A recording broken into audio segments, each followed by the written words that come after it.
에베소서 5장 1절에서 7절까지의 말씀을 함께 봉독하시겠습니다. 그러므로 사랑을 받는 자녀같이 너희는 하나님을 본받는 자가 되고 그리스도께서 너희를 사랑하신 것 같이 너희도 사랑 가운데서 행하라. 그는 우리를 위하여 자신을 버리사 향기로운 제물과 희생 제물로 하나님께 드리셨느니라. 음행과 온갖 더러운 것과 탐욕은 너희 중에서 그 이름조차도 부르지 말라. 이는 성도에게 마땅한 바니라. 누추함과 어리석은 말이나 희롱의 말이 마땅치 아니하니 오히려 감사하는 말을 하라. 너희도 정녕 이것을 알거니와 음행하는 자나 더러운 자나 탐하는 자 곧 우상 숭배는 다 그리스도와 하나님의 나라에서 기업을 얻지 못하리니 누구든지 헛된 말로 너희를 속이지 못하게 하라. 이로 말미암아 하나님의 진노가 불순종의 아들들에게 임하다니 그러므로 그들과 함께하는 자가 되지 말라. 아멘. 귀한 찬양입니다. 아름다운 찬양입니다. 다윗의 시입니다. 다윗이 부르짖은 기도이기도 하고 신앙의 고백이기도 하고 시편에 여러 종류의 감사시가 있는데 이 감사시는 처음부터 감사시가 아닙니다. 다윗이 고난이 있고 어려움이 있고 도망이 있고 또 다른 사람의 압박이 있고 그런데 그때 하나님을 기억합니다. 하나님을 기억하면서 감사로 바뀌고 찬양으로 바뀐 거. 이게 성경이 된 겁니다. 이게 성령의 감동으로 하나님께 썼는데 시편 150편 중에서 약 72개인가 3개가 다윗의 시편이죠. 다윗이 직접 지은 시도 있고 성경학자들은 다윗에게 헌시, 다윗에게 바쳐진 시도 있다고 얘기하는데 그 구분은 정확히 모르겠지만 어쨌든 다윗의 시라고 이름한 70여 편의 시가 있습니다. 이것이 성경이 됐습니다. 오늘 우리가 에베소서를 봅니다. 에베소서. 사도 바울이 사도행전적인 삶을 다 마치고 이제 로마로 가서 감옥에 있으면서 에베소 교회에 편지했습니다. 성령의 감동으로 편지를 했습니다. 왜 에베소 교회일까? 우리가 사도행전을 보면 그 해답을 알 수 있습니다. 사도 바울이 1, 2, 3차 사도행전에서 그 전도행을 하면서 처음에는 회당 가서 사람들에게 복음을 전하다가 핍박을 당합니다. 그래서 고난을 당하면 교회를 세우고 복음을 전하지만 다른 도시로 계속 가고 그렇게 전도행을 하다가 이 세 번째 전도 여행 이 에베소에 가서는 제자를 양육합니다. 12명의 제자를 만나서 너희가 믿을 때 성령을 받았느냐? 아니다, 나는 성령이 있음도 알지 못했다. 너희는 무슨 세례를 받았느냐? 요한의 세례를 받았다 라고 했을 때 사도 요한이 예수 그리스도를 말하고 도를 가르치고 그들이 안수할 때 성령을 받죠. 12명 정도가 방언도 예언도 합니다. 그들과 함께 한 곳에 머물러서 2년 정도 두란노 서원을 가지고 양육을 하는데 참 이상한 것은요, 양육을 하는데 소문이 나요. 양육을 하는데 희한한 일이 일어나요. 그래서 사도 바울이 쓴 수건만 가지고서도 병이 고쳐지고 귀신이 떠나가는, 그러니까 하나님의 역사는 참 희한한 거죠. 막 전도할 때도 하나님의 역사가 일어나지만 한 곳에서 두라노손에서 말씀을 가르치고 제자를 양육했는데 오히려 엄청나게 교회가 부흥돼서 에베소뿐 아니라 전 지역에 많은 우상들이 없어지고 교회가 크게 일어나고 복음이 증거되는 이것이 에베소 교회였습니다. 에베소입니다. 에베소 교회 성령의 감동으로 편지를 합니다. 근데 그게 성경이 된 거예요. 그것이 내 마음과 내 감동이 하나님의 감동을 가지고 편지를 했는데 그게 사실은 내 감동이 아니라 누구의 감동이었어요? 하나님의 감동이었어요. 내 마음이 아니라 하나님의 마음이었어요. 여러분, 우리가 성령의 감동으로 내 마음이 하나님 마음 되길 축원합니다. 내 마음으로 했지만 그게 누구의 마음이 되냐? 성령이 부어짐으로 하나님의 마음이 된 거예요. 그래서 하나님의 일을 얘기하고 교회를 얘기하면서 이제 마지막에 이 4장 이후에 6가지의 바람, 자기를 포함해서 은혜를 받은 자, 하나님을 아는 자, 예수 그리스도의 인이라고 말하고 교회에 속한 사람이 어떤 모습으로 삶을 살아야 될까, 어떤 모습으로 남에게 비춰져야 될까, 어떤 모습으로 모양의 그 삶과 신앙의 표지를 가져야 될까란 것으로 바라는 것들을 쓴 겁니다. 이게 에베소 교회예요. 에베소서예요. 첫째는 뭐였느냐? 하나됨을 이루자. 자기 자신도 여러분 사도 바울도 고집이 셉니다. 사도 바울도 그 베드로를 야단치고 막 이런 사람이거든요. 아주 굉장히 강하고 마음에 안 들었을 때 바나바 다투고 싸워가지고 갈라지잖아요. 이런 여러 가지 그 실패가 있었고 자기의 고집도 있었을 거예요. 하나님을 만나고 그리스도를 만나면서 정말 죄인 중에 계시였고 성도 중에 미말에 속한 자였고 사도 중에 가장 작은 나에게 하나님의 은혜를 줬다. 날마다 죽노라고 하면서 어떤 모습을 가져야 될까 할 때 자기를 포함해서 교회가 이 하나됨의 모습을 가져야겠다. 분열하고 싸우고 비판하지 말고 하나님의 모습을 갖자. 이것이 자기의 감동이지만 하나님의 말씀이었던 거예요. 하나님의 감동이었던 거예요. 그래서 성경이 된 거예요. 첫 번째 모습이었죠. 두 번째는 뭐냐면 우리가 부족한 사람이지만 옛 것을 벗어야겠다. 우리 속에 너무 많은 것들이 있다. 너무 옛사람 모습이 있다. 위선적인 모습이 있다. 거짓된 모습이 있다. 깨끗하고 진실한 거룩한 모습을 하기 위해서 옛 것을 벗어버리고 새 모습을 갖자. 자기에게 말하는 말이요, 우리 그리스도인들에게 말하는 말이요, 교회에게 말하는 말. 그리고 오늘 세 번째 말씀인데 뭐냐면은 사랑 가운데서 행하자. 따라합시다. 사랑 가운데서 행하자. 원수도 있어요. 억울한 일도 있어요. 핍박도 있어요. 화나면 욕이 나옵니다. 저도 여러분 욕이 나와요.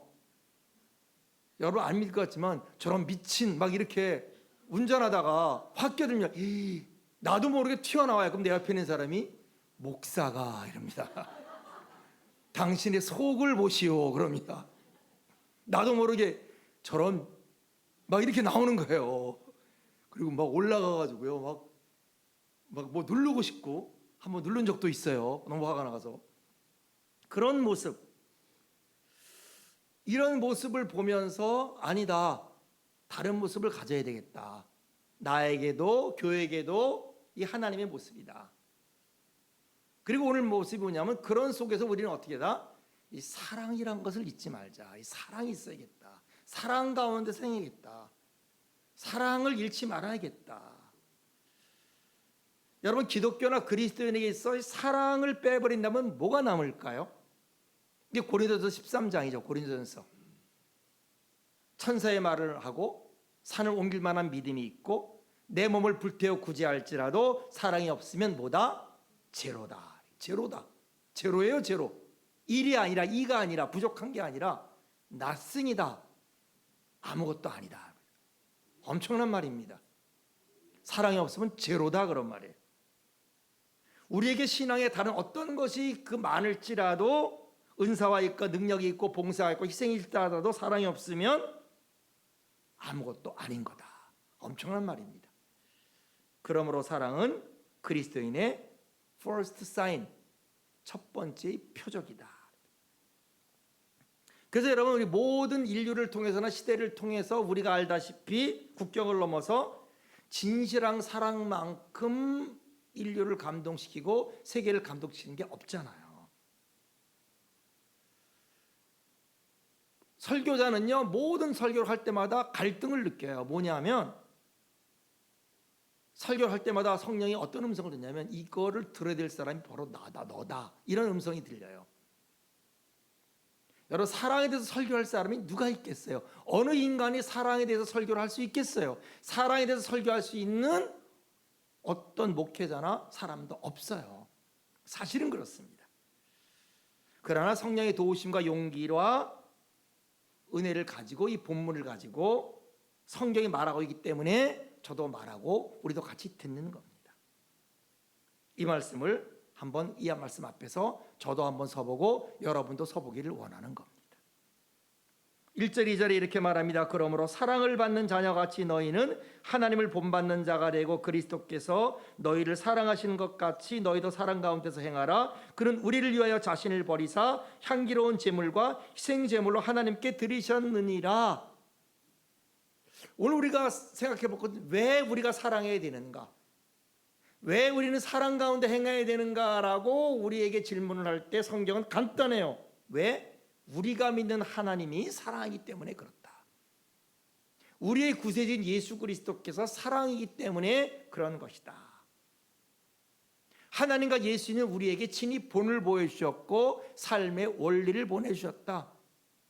인간은 어떻게 살아야 될까? 하나님의 형상과 모양으로 창조받은 인간은 어떤 삶을 살아야 될까? 하나님의 아들 예수 그리스도 이 땅에 오셔서 인간으로 사시면서 우리에게 본을 보여주셨어요. 본을. 모습을 보여주셨어요. 그러니까 하나님의 자녀는 누구를 닮아야 돼요? 하나님을 닮아야 돼요. 부모가 자녀를 볼 때 여러분 얼마나 이뻐합니까? 특히 연세 많은 분들은 손자 손녀 보면요 정신이 없어요. 카톡 사진을 가끔 보면요 어른분들 보면 완전히 아이들로 도배를 했어요. 손자 손녀로 도배를 했어요. 너무 이쁘다는 거예요. 근데 죄송하지만 별로 안 이뻐요. 사실은 객관적으로 사실 그래요. 남들도 그래요.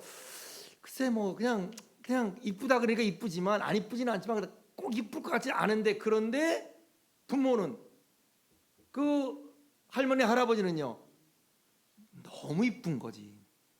정말 정신없이 기절할 정도로 이쁜 거지. 이유는 뭐예요? 그 안에 누가 있어요? 내가 있어. 자녀의 모습 속에 나라는 나에 있어요. 나의 성격, 나의 모습, 나의 어떤 형질이 그 안에 있어. 손자 손녀에게서 누구를 봐요? 나를 보고, 내 아들을 보고, 내 딸을 보고. 희한한 거예요. 희한한 거. 내가 그 안에 있기 때문에 신기해서 감사해서 더욱더 그 자녀를 사랑하게 되지 않는가, 자녀의 모습을 보게 되지 않을까 싶은 거예요. 그럼 하나님은 어떨까?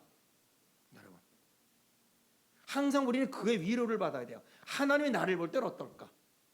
남들이 어떻고 세상이 어떻고 뭐 어떻고 그래도 내가 나를 볼 때 어떨지 몰라도 하나님이 우리를 볼 때는요 너무 이쁜 거죠.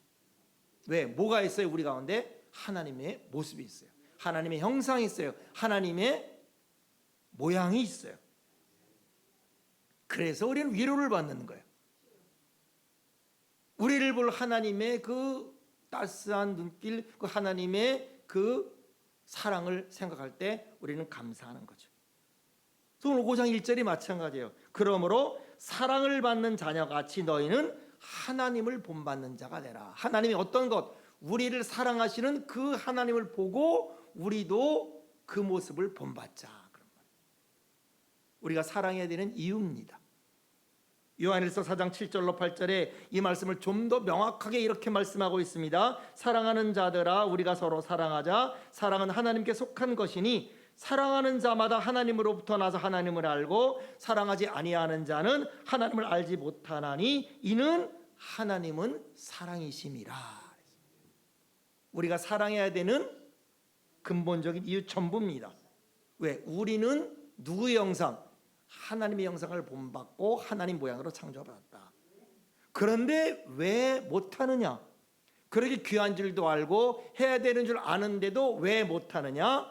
우리가 하나님의 형상을 상실했기 때문에. 인간이 하나님의 형상을 상실하고 누구의 가면을 쓰고 살아요? 마귀의 가면을 쓰고 살아요. 저는 가끔요 뭐를 보냐면 이 우리나라 그 민속 춤이 있잖아요. 탈춤. 봉산 탈춤도 있고 뭐 하회 탈춤도 있고 사람이 뭐를 써요?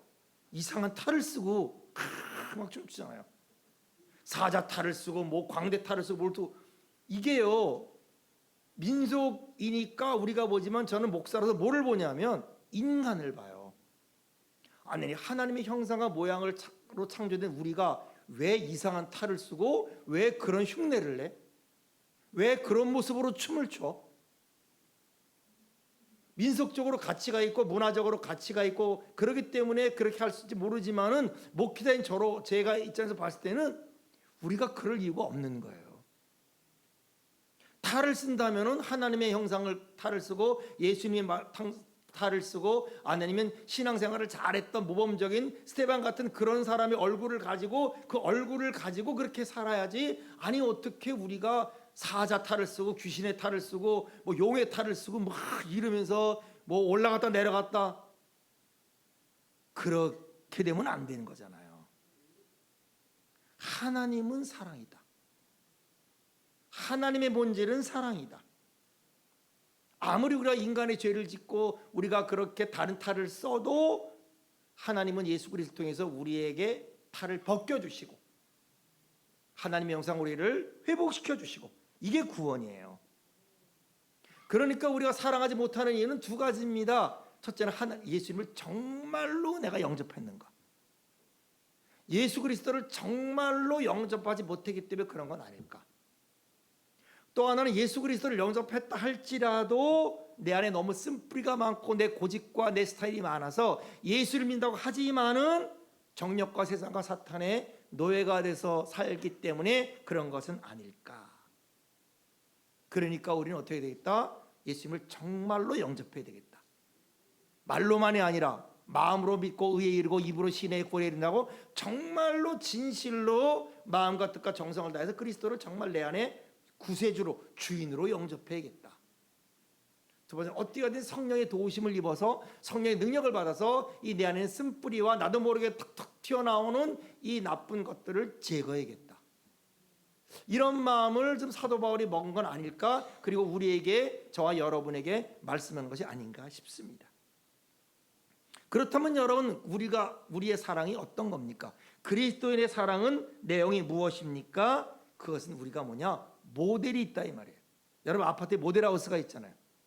아파트가 지어지기 전에 모델하우스를 가보면은 이 아파트가 어떻게 지어진 거라는 걸 우리가 알죠. 여러 평수가 있잖아요. 20평, 30평, 뭐 더 큰 평수가 있지만 이 평수가 이렇게 지어질 거라는 걸 우리가 그 모델하우스를 보고 믿고 우리가 그 아파트를 계약하잖아요. 마찬가지로 우리에게 모델이 있어요. 우리가 사랑하면 어떻게 될까? 사랑의 내용이 어떻게 될까? 그렇게 사랑하면 어떻게 지어지고 어떻게 변해야 될까? 우리에게는 모델이 있습니다. 모델이. 예수 그리스도라는 모델이 있죠. 예수 그리스도를 보면 사랑은 무엇일까? 사랑의 본질이 어떤 것일까? 어떻게 사랑해야 될까라는 것을 알 수가 있습니다. 사랑의 본질에서 예수님 몇 개의 말씀이 있어요. 요한복음 15장 13절에 이렇게 말합니다. 사람이 친구를 위해 자기 목숨을 어떻게 하면 버리면, 그랬어요. 이보다 큰 사랑이 없다. 자기 목숨을 친구를 위해 버린다. 자기 목숨을 버리는 것이 사랑이다.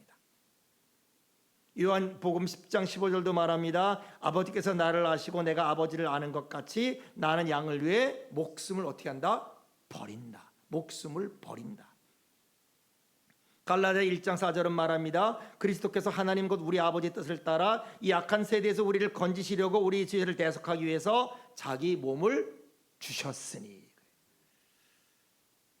오늘 에베소 5장 2절도 뭐라 그래요? 그리스도께서 너희를 사랑하신 것 같이 너희도 사랑하라. 그리스도께서 사랑하신 것 같이. 어떻게 사랑했는가? 자기 목숨을 버렸어요. 자기 몸을 주셨어요. 우리가 아직 죄인 되었을 때 그리스도께서 우리를 위해 십자가에 죽으심으로 하나님께서 우리에 대한 하나님의 사랑을 확증하셨어요. 그러면 우리는 늘 자문해 봐야 돼요. 정말 나는 그런 사랑을 내가 정말 느끼고 있는가? 내가 예수님으로부터 정말 그런 사랑을 받은 것을 진하게 느끼고 있는가? 정말 감격하고 있는가? 나는 예수를 믿으면서 그런 사랑의 본질을 내가 경험하고 있는가? 이게 있다면 여러분, 어떤 일이 벌어지겠어요? 우리가 변화되는 거죠.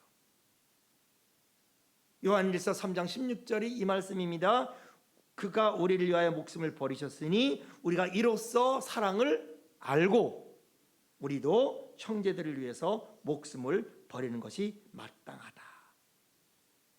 그러므로 사도 바울도 오늘 본문 2절에서 뭐라 그럽니까? 그리스도께서 너희를 사랑하신 것 같이 너희도 사랑 가운데서 행하라. 사랑은 그런 것이에요. 우리가 사랑 비슷한 것도 합니다. 물론 소위 체면 사랑이 있어요. 너도 하니까 나도 한다. 그가 나를 사랑하니까 나도 한다. 이 체면 사랑 비슷하죠. 또 의리 사랑에서 의리로 사랑해요. 그러나 여러분, 체면으로 사랑하기도 하고 의리로 사랑하기도 하지만은 이것은 그리스도의 사랑과 다릅니다. 혼돈하면 안 돼요. 착각하면 안 돼요. 그리스도의 사랑은 온전한 자기 희생입니다. 십자가의 사랑이에요. 죄사함을 주는 겁니다. 그러니까 이건 자기 희생적 사랑이에요. 오늘 본문에 보면 사랑은 두 가지가 있습니다. 자기 희생적 사랑이 있고 자기 중심적 사랑이 있어요. 1, 2절은 자기 희생적 사랑이에요. 너희가 사랑받은 자녀다. 하나님을 본받으라. 그리스도께서 너희를 사랑한 것처럼 너희도 사랑하라. 이건 자기 희생적 사랑이에요. 그러나 3절 이하에는 다릅니다. 자기중심적인 모습입니다. 3절이 이렇게 말합니다. 음행과 온갖 더러운 것과 탐욕은 너희 중에서 그 이름조차도 부르지 말라. 이는 성도에게 마땅한 바니라. 음행과 더러운 것과 탐욕. 초점이 나예요. 자기중심적 사람은요, 셀프 센터드, 초점이 나 자신이에요. 그러므로 음행과 더러운 것과 탐욕이 그 마음을 지배합니다. 그러면 영혼과 육체가 병들어요. 4절은 뭐라고 말합니까? 누추함과 어리석은 말이나 희롱의 말이 마땅치 아니하니 오히려 감사한 말을 하라. 이렇게 내 영혼이 자기중심으로 병들게 되면 나도 모르는 가운데 누추하고 어리석고 희롱해, 다시 말하면 부끄러운 말을 하게 돼요. 말이 남에게 상처를 줘요. 내 중심이니까, 남을 생각하지 않으니까, 하나님을 생각하지 않고 이웃을 생각하지 않으니까 내가 옳고 내가 원하고 내 어떤 걸 드러내는 내 중심의 말이니까 그 말은 누구에게? 이웃에게 상처가 돼요. 아픔이 돼요. 그래서 그 사람을 꺾어요. 그 사람을 힘들게 해요. 자기도 모르게 내쏟는 거예요. 그거는 사랑이 내 중심이에요. 그리스도 중심이 아니라 내 중심이고 내 본이기 때문에 나도 모르는 가운데 그런 말을 하게 됩니다. 그러나 자기 희생적 사람은 그렇지 않아요. 5절은 말합니다. 너희도 정녕 이것을 알거니와 음행하는 자나 더러운 자나 탐하는 자 곧 우상 숭배자는 다 그리스도와 하나님 나라에서 기업을 얻지 못한다. 이것이 자기 본위의 어떤 사랑을 하고 자기 본위의 인생을 살 때 나타나는 모습입니다. 그러나 희생적 사랑은요, 초점이 나에게 있지 않아요. 나의 어떤 것을 내세우지 않아요. 내가 은혜를 받았다, 내 은혜 받는 걸 내세우는 게 아닙니다. 사도 바울이 그랬어요. 부득불 말한다. 내가 삼층창 같지만 부득불 말한다. 왜? 이건 복음이 아니에요. 복음은 모든 사람에게 통용되고 모든 사람이 되지만은 경험이란 것은 특수한 거예요. 그러므로 부득불 말하는 거예요. 조심스러운 거예요. 아무리 은혜롭지만 다른 사람에게 잘못하면 아픔이 되고 상처가 될 수 있어요. 사랑은 자기에게 있지 않아요. 하나님께 있습니다. 이웃에게 있어요. 그러므로 어떻게 해요? 감사와 은혜에 찬양을 합니다. 감사를 해요. 그래서 4절에 말하는 거예요. 오히려 감사하는 말을 해라. 나를 드러내지 말고 내가 뭐를 했다, 어떤 경험을 했다, 내가 이렇게 했다, 그런 얘기도 간증이 좋은 거지만 그러나 간증은 복음과는 조금 다릅니다. 오히려 그래서 감사하는 말을 해라. 감사하는 말. 항상 모든 애는 양면성이 있어요, 여러분. 환경이나 법이나 나라나 어디나 양면성이 있어요. 좋은 부분이 있고 부족한 부분이 있어요. 감사할 부분이 있고 불평할 부분이 있습니다. 아무리 잘하고 잘해줘도요, 불평할 부분이 있어요. 예수님의 제자도 예수님을 팔았어요. 예수님 제자도 예수님을 떠났어요. 아무리 예수님 하나님의 아들이지만은 그러나 그걸 본 바리새인들과 서기관들은 그로 인해서 예수님을 고발했어요.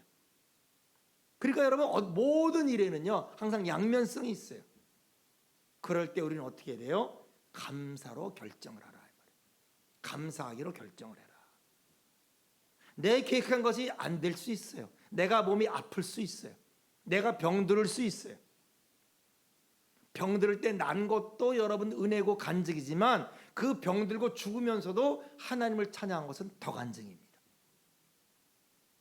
그 병들고 죽으면서도 마지막까지 봉사하면서 하나님께 영광 돌린 건 더 찬양이에요. 그런 간증은 많지 않죠. 병이 났고 그래서 하나님께로부터 병이 났다, 이런 간증은 많지만 안 났어요. 아무리 기도해도 응답을 못 받았어요. 그래서 그렇게 죽어요. 그렇지만은 그 속에서 찬양을 하는 거예요. 제가 존경하는 목사님 중에 그런 분이 있습니다. 우리 한국 교회 이름만 되면 아는 분입니다. 간암을 했고 뭐 신장 투석을 했고 뭐 간 이식을 했고 암수술을 6번이나 7번 받았고 평생 그렇게 지냈어요. 다른 사람은 그렇게 은혜를 많이 끼치고 다른 사람은 그분을 통해서 많은 고침받았지만 그분은 평생 환자로 지냈어요. 아무리 수술을 하고 아무리 해도 안 고쳐졌어요. 그리고는 그는 결국 병상에서 그 병으로 돌아가세요. 그러나 그분은요 바로 전날까지 설교를 합니다. 전날 설교라고 그 전날 설교 이후에 더 이상 몸이 못 견뎌가지고 병원에 들어가는데 그 다음날 하늘 날아갔어요. 그러나 그는 마지막 설교에서 감사하는 설교를 했습니다. 찬양하는 설교를 했어요. 되어도 감사하고 안 되어도 감사한 거예요. 대학 시험을 보고 고시를 준비하고 여러 가지를 있는 이 과정, 우리가 먼저 결정해야 돼요. 내가 어떤 일이 있어도 감사하기로 결정하겠다. 내가 어떤 일이 있어도 하나님을 찬양하기로 결정하겠다. 상황을 보고 결정하지 않게 되기를 축원합니다. 자기중심적인 사랑은 상황을 보고 얘기해요. 그러나 여러분, 진정한 사랑, 진정한 그리스도를 사랑하는 사람, 하나님을 본받는 사람은 상황을 보고 결정하는 게 아닙니다. 5절 6절은 말합니다. 이런 사람은 하나님 나라에서 기업을 얻지 못한다. 그러므로 사도 바울은 말합니다. 썩지 않고 더럽지 않고 쇠하지 않는 유업을 얻자, 이렇게 말하는 거예요. 그렇다면 어떻게 해야 될 수 있을까? 이것이 사랑의 본질이고 이것이 정말 우리가 본받을 사랑인 걸 알겠는데, 그럼 어떻게 해야 지금 내가 그런 사랑, 내 삶이 그런 사랑을 실천하는 삶이 될 수 있겠는가? 결론부터 말하자면 우리에게는 그런 사랑이 없습니다. 저나 여러분이 인간에게 그런 사랑이 없어요. 그럴 능력도 없습니다. 성령께서 은혜를 주셔서 우리가 가지고 있는 게 있다면 그런 소원이에요. 그렇게 되고 싶다는 소원입니다. 어떻게 되면 되겠는가? 첫째는 뭐냐? 하나님을 깊이 생각하라. 하나님이 살아인 걸 잊지 말아라. 내가 믿는 하나님이 살아인 걸 잊지 말아라. 자꾸 하나님이 살아인 것을 리마인드하고 잊지 말고 되새겨라. 이게 성경의 가르침이에요. 요한복음 3장 16절은 말합니다. 하나님이 세상을 이처럼 사랑하사 독생자를 주셨으니 이는 그를 믿는 자마다 멸망치 않고 영생을 얻게 하려 하심이라. 그 다음 절은 이렇게 말하고 17절에 하나님이 그 아들을 세상에 보내신 것은 세상을 심판하려 하심이 아니요 그로 말미암아 세상이 구원을 받게 하려 하심이라. 하나님은요 멸망이 아니에요. 여러분, 심판은 멸망이 아니에요. 심판은 구원이에요. 예언서를 보세요. 예언자가 하나님으로부터 그 나라의 여러 가지를 고발하고 여러 가지를 지적합니다. 그래서 말하면 너희 망할 거야, 너희 포로될 거야. 맨 마지막은요, 너희를 향한 하나님의 생각은 재앙이 아니라 평안이다. 그러므로 어떻게 해라? 돌아서라. 구원을 받으라. 남은 자가 되라. 이게 성경의 말씀이거든요. 하나님 우리가 심판받기를 원하지 않으세요. 이게 하나님의 의도입니다. 하나님의 생각입니다. 우리가 멸망받기를 원치 않습니다. 그러니까 우리가 그런 마음을 가져야 돼요. 아무리 악인일지라도 저는 멸망시키시오, 그게 아니라, 물론 다윗도 그런 기도를 안 한 건 아니지만은, 그러나 그건 다윗의 연약함, 우리 연약함이고 하나님이 살아인 것을 잊지 말자. 오늘 성가대가 다윗의 시편을 노래했지만 이 시편 30편에 제가 좋아하는 말씀이 있어요. 뭐냐면은 그의 노염은 잠깐이요 그의 은총은 평생이다. 하나님의 노염이 있습니다. 진노가 있어요. 그건 조건적입니다. 왜? 우리의 죄 때문이에요. 우리의 불의 때문이에요. 우리의 불순종 때문입니다. 조건입니다. 그러나 하나님의 사랑은요 무조건적이에요. 하나님의 은혜는 무조건적이에요. 하나님이 우리를 노하는 것은 조건적으로 일시적인 반응이에요. 우리의 어떤 이유 때문에 반응이지, 하나님의 본심이 뭐예요? 무조건적인 사랑입니다. 우리가 자녀에 대해 그렇잖아요. 여러분, 부모가 자녀에 대한 마음 뭐예요? 무조건적인 사랑이죠. 무조건 일반적인 사랑이죠. 그러나 자녀가 말을 안 듣거나 자녀가 삐뚤어 나가거나 자녀가 속썩이면 우리가 어떻게 해요? 노함이 있잖아요. 일시적인 반응이 있잖아요. 화를 내기도 하고 때리기도 하고. 그러나 그것은 조건적인 반응이죠. 그러나 무조건적인 부모의 마음은 뭐예요? 사랑이잖아요. 이게 하나님이다, 이 말이에요. 하나님이다. 하나님이 사랑인 것을 잊지 말아라. 부모의 질책이 조건적인 것처럼 하나님의 질책은 일시적이요, 저녁이 저녁에는 울음이 기숙할지라도 아침에는 기쁨이 오리로다. 그랬어요. 이 하나님이다 이 말이에요. 하나님이 우리를 그렇게 대합니다. 그러니까 끊임없이 그런 하나님을 묵상하라는 거예요. 그런 묵상하다 보면 나도 어떻게 되느냐? 하나님을 닮게 되고 하나님을 따르게 된다. 이게 성경의 말씀입니다. 두 번째, 우리가 어떻게 그렇게 사랑할 수 있는가? 그리스도를 잊지 말자. 그리스도의 십자가를 늘 기억하자. 내가 어떻게 살아야 되는가? 내가 어떤 모습으로 있어야 되는가? 죽기까지 사랑했다. 죽기까지. 그가 나를 사랑한 게 아니에요. 내가 죽기까지 사랑했다. 그러니까 여러분, 변명이 없어요. 우리가 성격이 틀리다, 체질이 틀리다, 뭐가 그렇다, 그래서 우리가 자꾸 부딪히고 뭐 깨어지기도 하지만은 사실은 예수님은 죽기까지 한 거예요. 이 말이 너무 감사한 거예요. 내가 아프고 다치고 내가 잘못하고 그래도 주님은 나에게는 나를 죽기까지 사랑하는 분이 계시다. 마지막까지 사랑하는 분이 내게 계시다. 이게 얼마나 감사하고 얼마나 감격적인 일입니까?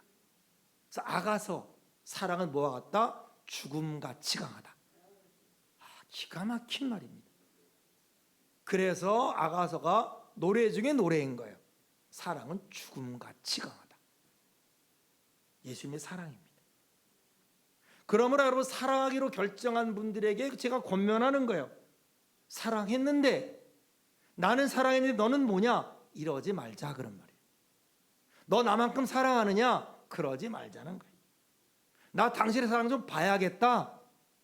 나 도마다. 그러지 말자 이 말이에요. 예?